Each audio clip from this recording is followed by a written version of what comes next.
கிடைச்சது. ஆண்டவர் சொன்னார், பேதுருவே நீ கண்மலையா இருக்கிறாய், கல்லா இல்ல, கண்மலையா இருக்கிறாப்பா. இந்த கண்மலையின் மேல் என் சபையை கட்டுவேன். அப்போ பேதுரு ஒரு காரியத்தை சொன்னா பாருங்க, நீர் ஜீவனுள்ள தேவனுடைய குமாரனாகிய கிறிஸ்து அப்படின்னு சொன்னான். இந்த வெளிப்பாடு, இந்த இயேசுதான் கிறிஸ்துங்கிற வெளிப்பாடு யாருக்கு கிடைச்சிச்சோ அவங்கதான் அந்த சபைக்குள்ள இருப்பாங்க. இந்த இயேசுதான் கிறிஸ்துங்கிற அந்த வெளிப்பாட இந்த பேதுரு பரலோகத்திலிருந்து பெற்றுக்கிட்டார். இன்னைக்கு அநேகர் இந்த உலகத்துல எத்தனையோ தத்துவங்களை படிச்ச போதிலும், எத்தனையோ காலேஜில் போய் படிச்ச போதிலும் இந்த இயேசுதான் கிறிஸ்துங்கிறத கண்டுபிடிக்க முடியல. ஒருவேளை நீங்க நினைக்கலாம், என்னப்பா அப்படி விசேஷம், இயேசுதான் கிறிஸ்துங்கிறதுல என்ன விசேஷம் இருக்கு? இந்த கிறிஸ்து என்றைக்கும் ஜீவிக்கிறவர், இந்த கிறிஸ்து எல்லாருக்கும் மேலானவர். இந்த கிறிஸ்துங்கிற வெளிப்பாடு இந்த பேதுருக்கு கிடைச்ச உடனே ஆண்டவர் சொன்னார், இந்த கல்லின் மேல், இந்த வெளிப்பாட்டின் மேல், கிறிஸ்துங்கிற வெளிப்பாடு உனக்கு கிடைச்சலப்பா, இந்த வெளிப்பாட்டின் மேல் என் சபை கட்டப்படும். பாதாளத்தின் வாசல்களாக்கிய மரணம் அதை மேற்கொள்ளாது. அப்போ இயேசு கிறிஸ்துவால் கட்டப்படுற சபைக்கு மரணம் கிடையாது. என் சபை அப்படின்னு சொல்லி அவர் உரிமை கொண்டாடுறார். ஆகினால அந்த சபை இயேசு கிறிஸ்துடைய சபையா இருக்கும். அநேகர் இன்னைக்கு எத்தனையோ விதமான பெயர்களை வைக்கிறாங்க சபைக்கு, ஆனா கிறிஸ்துவுடைய பெயரை வைக்கிறதுக்கு யாரும் இல்ல. யோசிச்சு பாருங்க, ஆண்டவர் உரிமை கொண்டாடக்கூடியது தன்னுடைய சபையை. என் சபையை கட்டுவேன். எப்படி ஆண்டவரை கட்டுவீர்? இந்த வெளிப்பாட்டின் மேல். பேதுருவே உனக்கு இந்த வெளிப்பாடு கிடைச்சிருக்குப்பா, இந்த இயேசுதான் கிறிஸ்துங்கிற வெளிப்பாடு கிடைச்சிருக்குது. ஆகியனால இந்த கல்லின் மேல், இந்த வெளிப்பாட்டின் மேல் என் சபை கட்டப்படும். அந்த வெளிப்பாட்டை ஒரு மனுஷன் பெற்றிருந்தானே, ஆனா அவன் நிச்சயமா அந்த சபைக்குள்ள இருப்பான். பாதாளத்தின் வாசல்களாக்கிய மரணம் இந்த சபையை மேற்கொள்ளாது. அந்த சபைக்கு மரணம் கிடையாது. மரணம் இல்லாம இருக்கணுமே, ஆனா நீங்க ஒரு காரியத்தை பெற்றுக்கணும்.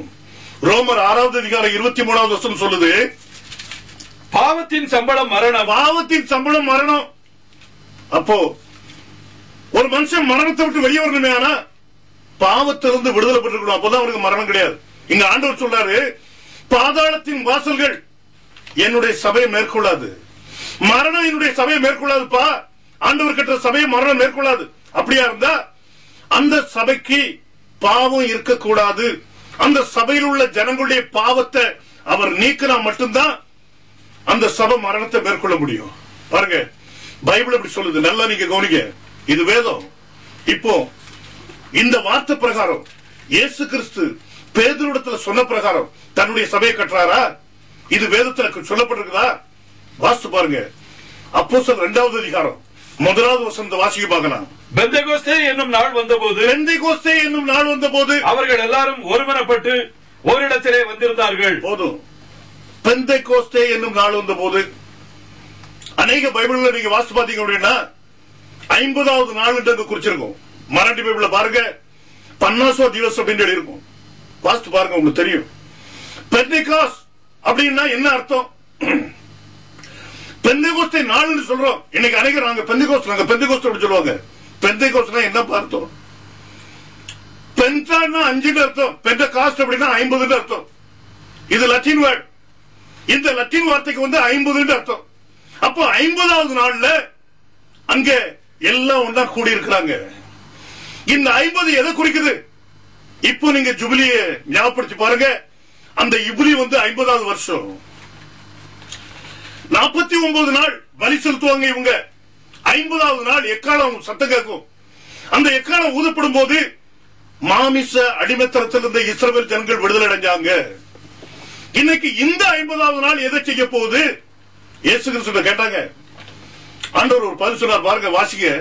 யோவான் 8வது அதிகாரம் 32 இருந்து வாசித்து பாருங்க.